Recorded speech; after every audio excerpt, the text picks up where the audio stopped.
What if the pain you feel isn't what's breaking you, but your refusal to accept it is? You've been fighting reality, hoping for fairness, replaying the betrayal. I wonder why it happened to you.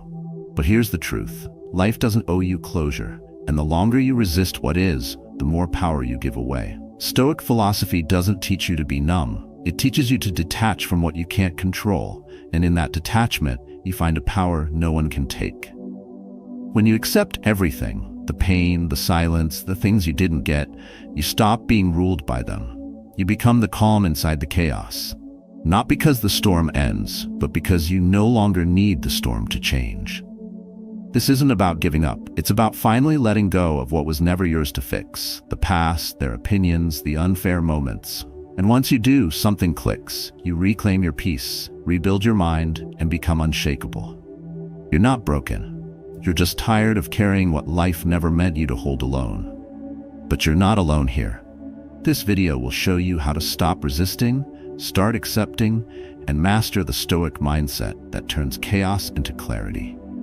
If this resonates, like the video and subscribe to the channel. Let's dive in. And remember, once you accept it all, nothing can control you anymore. 1. Accept the pain or be ruled by it. Pain is not what breaks you. Resistance is. You weren't crushed by the moment. It was your refusal to let it be what it was. That quiet thought, "This can't be happening to me," is what keeps you stuck. Not the event, not the wound, but the war you keep fighting inside your own mind, long after the battle has passed. You call it heartbreak, you call it betrayal, but what really holds the knife is your need to rewrite it, to make it fair, to make it make sense. And the more you do that, the more control you lose. We've been trained to believe that pain must be solved, silenced, or explained away. But Stoicism flips the entire equation. It doesn't ask you to love your pain. It doesn't ask you to pretend it doesn't cut deep. It only asks you to stop labeling it as a mistake. Because once you stop calling your pain a problem, it stops acting like one.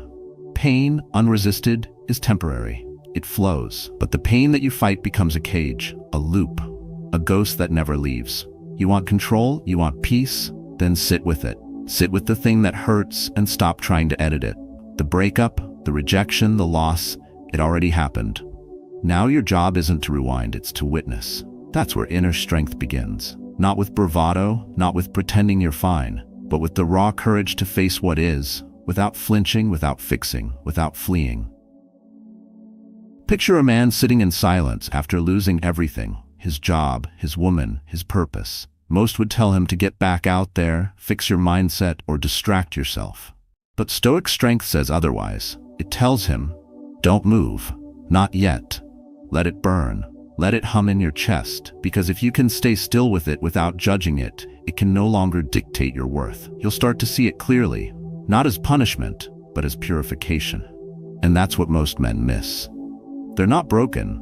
They're just taught to run from feeling, to numb it, deny it, or drown it in distractions. But avoidance builds no fortress. Avoidance makes you fragile, and fragile men break easily.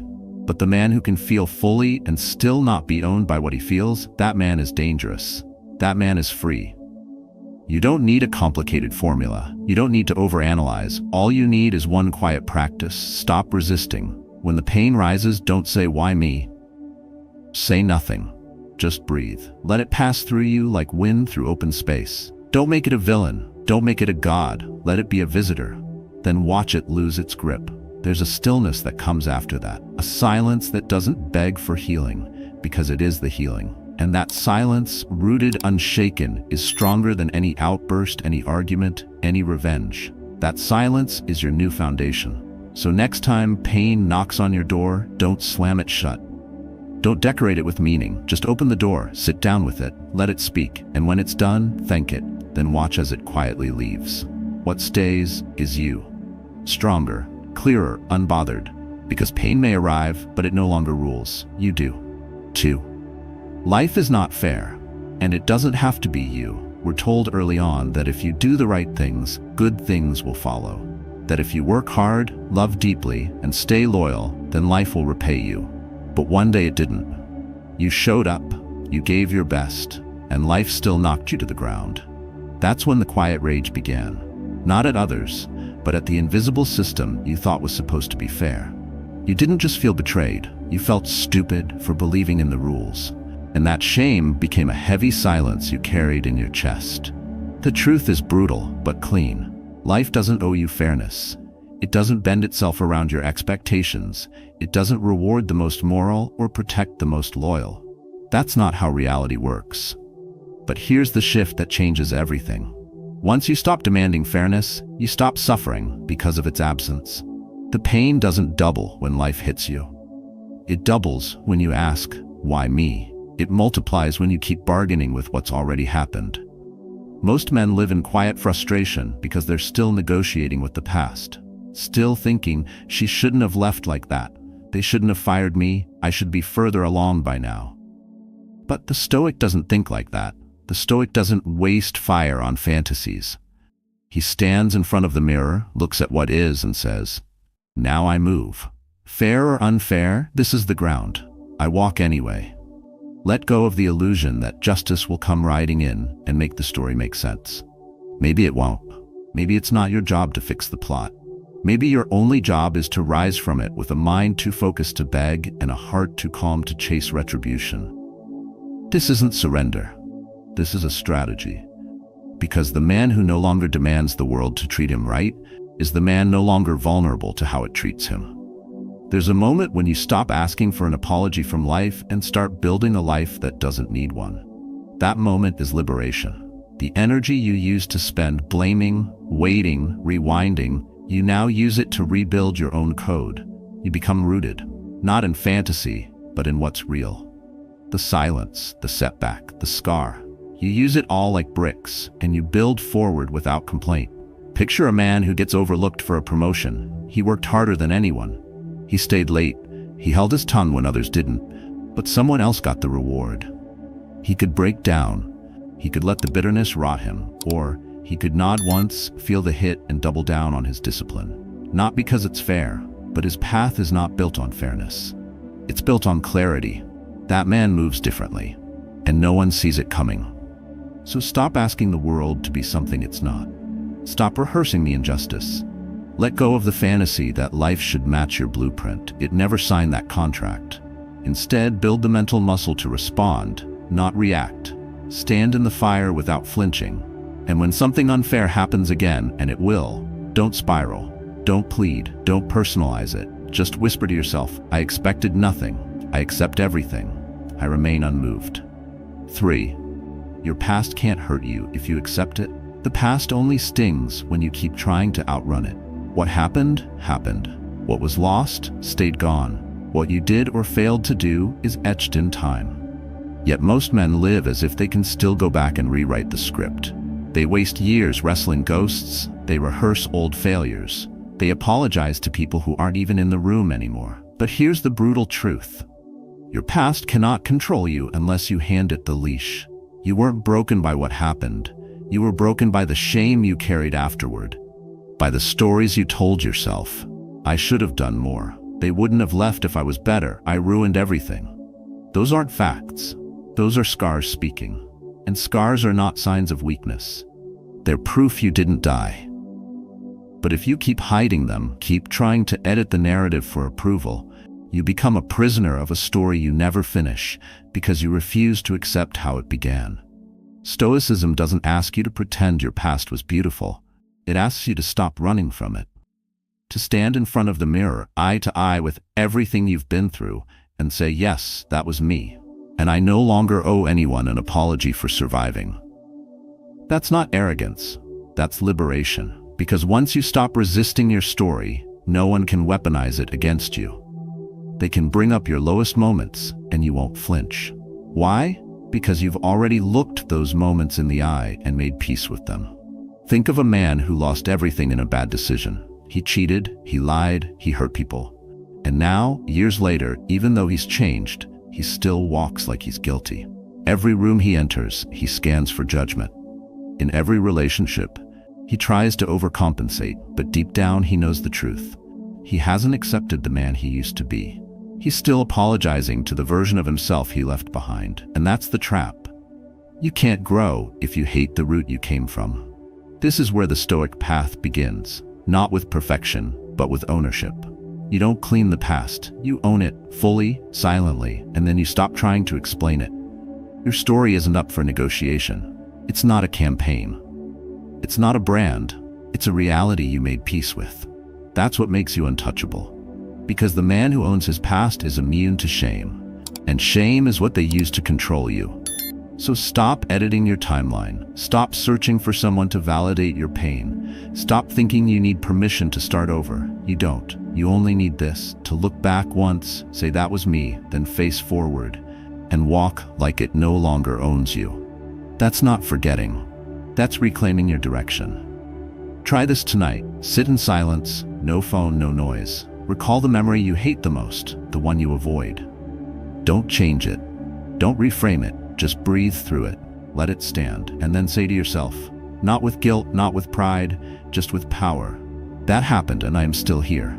That's the beginning of freedom. Not from what was done, but from the need to keep fixing what's already finished.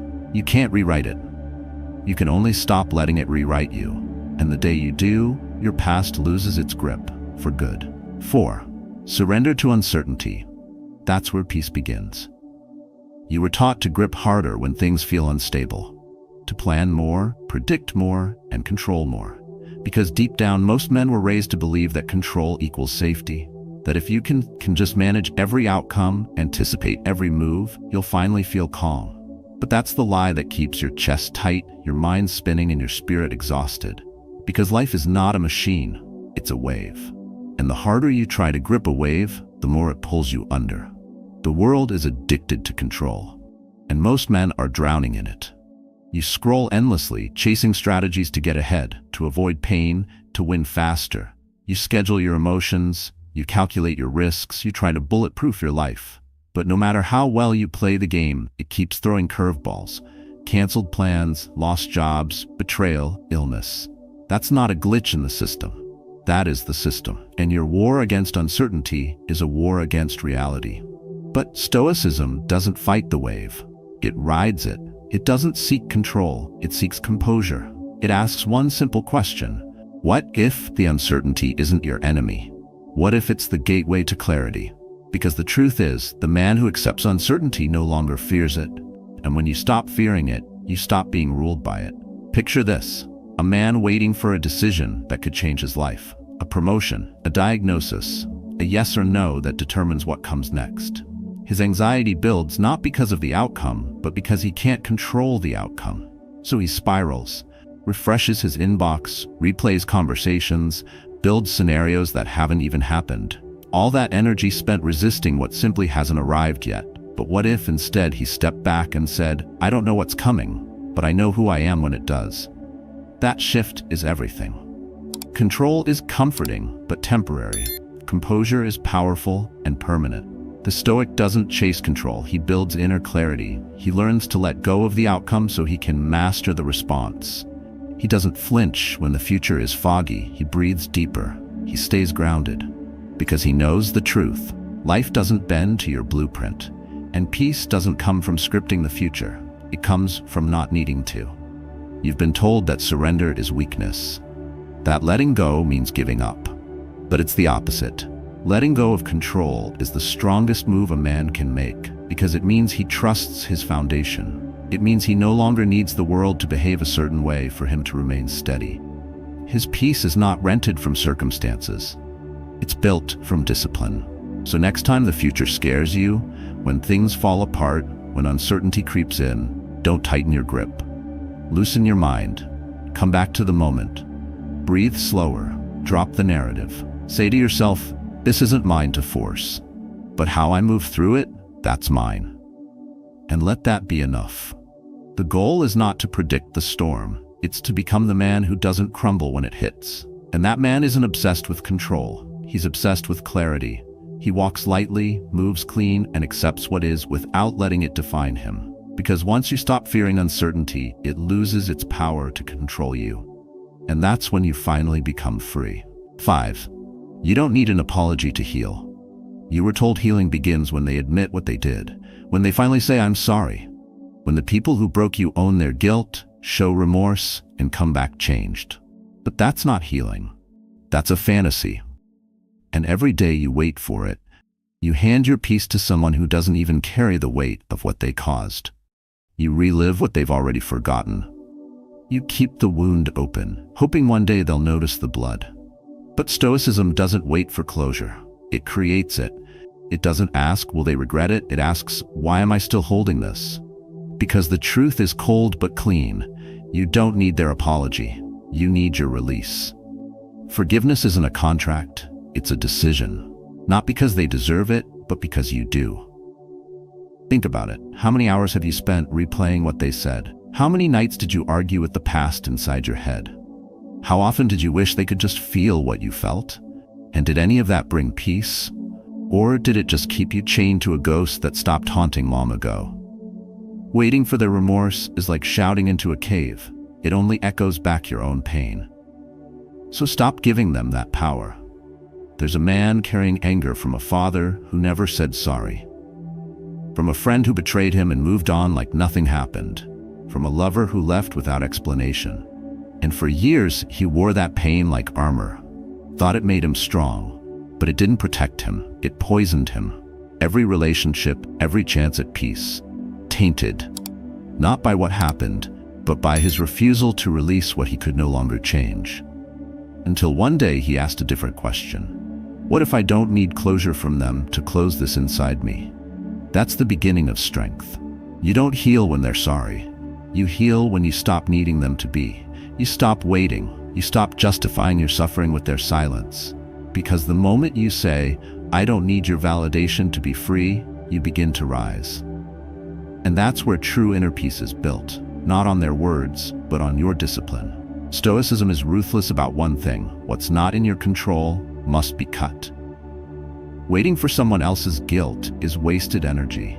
It anchors you to a past that already ended. And real strength isn't shown by how long you carry the pain, but by how decisively you drop it. So what do you do now? You draw the line, not on them, on yourself. No more spiraling. No more needing closure from people who ran from accountability. You stand in front of the mirror. You say, they may never own it, but I no longer owe it to myself to carry it. Then you burn the script where they come back and make it right. You write a new one where you stop bleeding for people who never stayed to clean the mess they left behind. Forgiveness doesn't mean reconciliation. It doesn't mean weakness. It means choosing peace over pride, stillness over resentment, discipline over reaction. It means walking away, not because it didn't matter, but because you finally do. Let them go, not because they earned it, but because you've earned your freedom. 6. You're not broken. You were conditioned to doubt yourself. You keep trying to fix yourself. You read more books. You take on more guilt.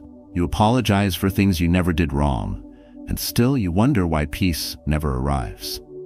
But maybe the problem isn't you. Maybe it's the story you were taught to believe. A quiet lie repeated so many times it became your inner voice. That being kind means saying yes when you mean no. That being strong means never needing space. That being worthy means being agreeable, even when it breaks you. But the Stoics didn't teach obedience. They taught honesty, not comfort, clarity. What you call guilt might just be programming, a reflex installed in childhood reinforced by a culture that rewards submission and labels boundaries as selfish. When you say no, your stomach tightens. You feel you've hurt someone. But who said self-preservation is harm? Who decided that pleasing everyone else makes you good? That's not conscience, that's conditioning. And if you don't break it, it will break you. There's a man who says sorry for taking up space, who explains every decision he makes so no one thinks less of him, who doubts his worth unless it's approved, validated, echoed. He thinks he's being noble, but he's just been trained to disappear, to trade his voice for acceptance. And the more he bends, the more invisible he becomes. Not just to others, but to himself. Until one day, he meets the mirror and realizes he's not broken. He's buried under years of false expectations. The Stoics would tear down that illusion with fire, because there is nothing virtuous about self-erasure. Virtue is living in alignment with reason and truth. And the truth is this: you were not born to explain yourself. You were not created to be soft for people who step on your spirit. You are not obligated to justify your peace, your standards, or your silence. Every time you over-explain, you give a piece of your authority away. Every time you try to be good in the eyes of others, you risk becoming nobody in your own eyes.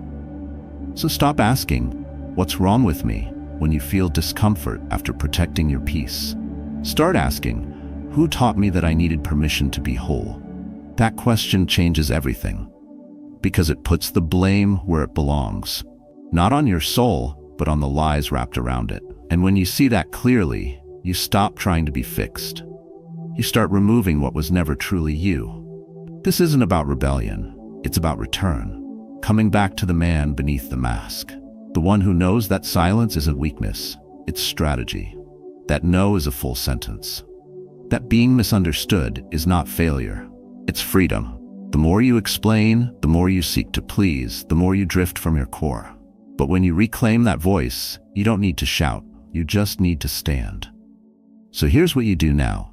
Catch the guilt when it rises and question it. Watch how many times you apologize for simply existing with standards. Cut the habit of explaining your every move. Let your decisions speak without needing a speech. That's discipline. That's self-mastery. That's peace. You are not broken. You were misled. And now, with eyes open and spine straight, it's time to burn the script and write your truth. Not with noise, but with unwavering presence. 7. Let go of the need to be understood. You can waste your whole life trying to be understood, trying to be seen the right way, trying to fix how they view you, edit how they judge you, soften how they receive your truth. But you'll fail, not because you're wrong, but because many listen to reply, not to understand. Many see what they want to see, no matter how clearly you speak. And if your peace depends on their perception, you'll never be free. You'll always be explaining, always bending, always proving, and still misunderstood. The deepest prison isn't made of bars. It's the constant need for external validation, the fear of being misread, the compulsion to correct every false image of yourself in someone else's mind. That's not clarity, that's exhaustion. You become a slave to impressions, and impressions are illusions. The Stoics burned through that illusion. Marcus Aurelius wrote, "I do not trouble myself about what others think of me. I only care that I act according to reason." That's not indifference. That's freedom. The kind of freedom that begins when you stop managing how people see you and start managing how you live. Imagine this. You say no. You draw a boundary. You choose silence instead of defending your name.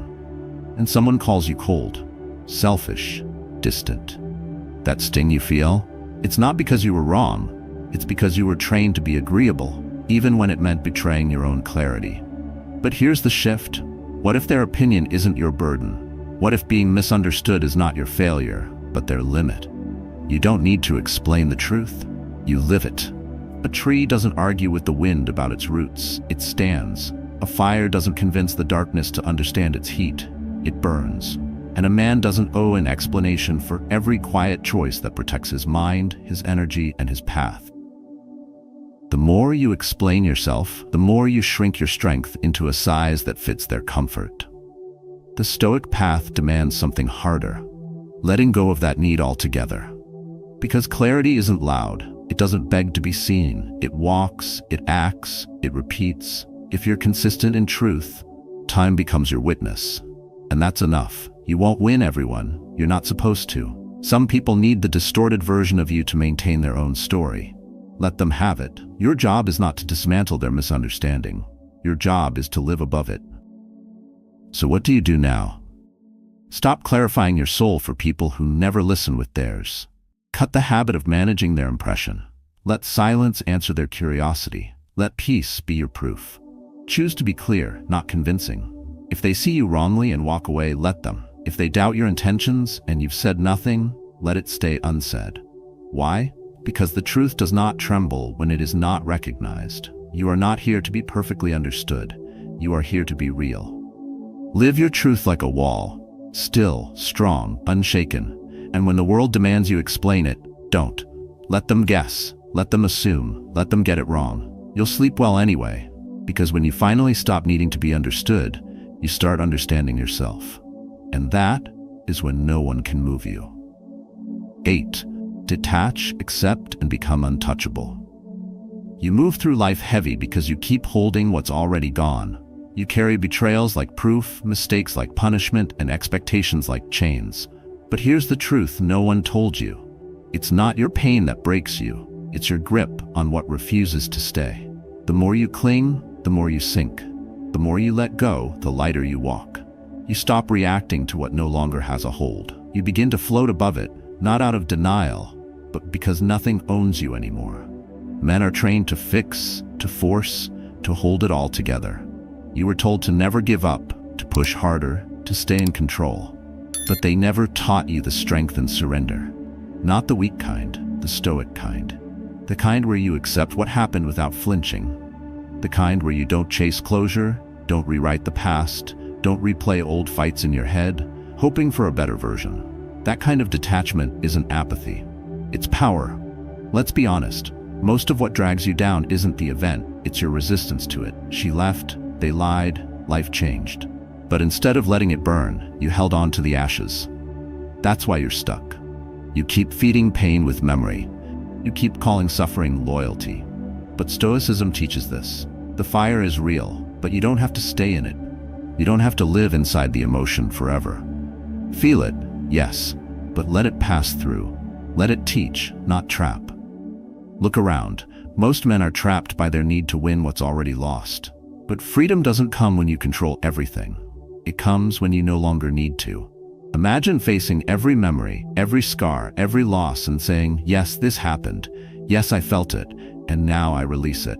That is when no one can touch you. Because you've already faced what they might use against you. You've burned your fear in the open. You've stood naked before your past and didn't flinch. That's what makes a man untouchable, not armor but exposure.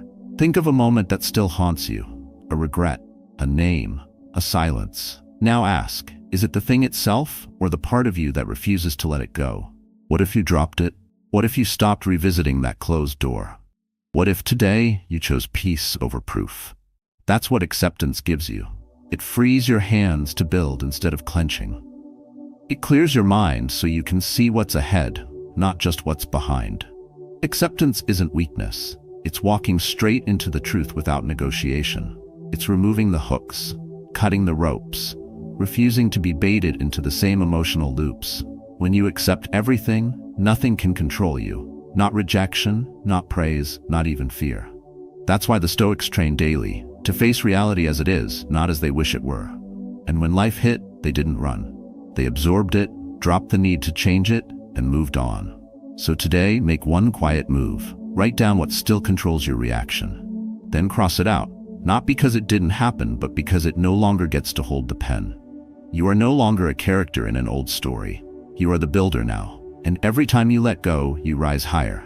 Not by force, by stillness, by choice, by discipline. And one day you'll look back, not from pain, but from peace, and realize nothing outside of you ever held the power. You just had to stop holding on. In the end, it is not control that gives you strength. It is acceptance. What you've heard today isn't just theory, it is a blueprint for inner power. When you stop resisting your past, when you stop explaining your truth to people who will never understand, when you let go of the need to be approved, something shifts. You no longer carry dead weight. You walk lighter. You see clearly. And most of all, you reclaim your peace. The Stoics were not emotionless. They felt deeply, but they were not ruled by what they felt. That is your challenge now.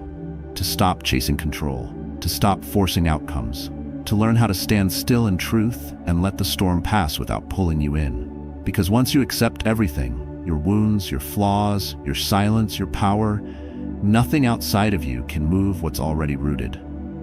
So I ask you, don't let this be just another idea that fades tomorrow. Take it and live it.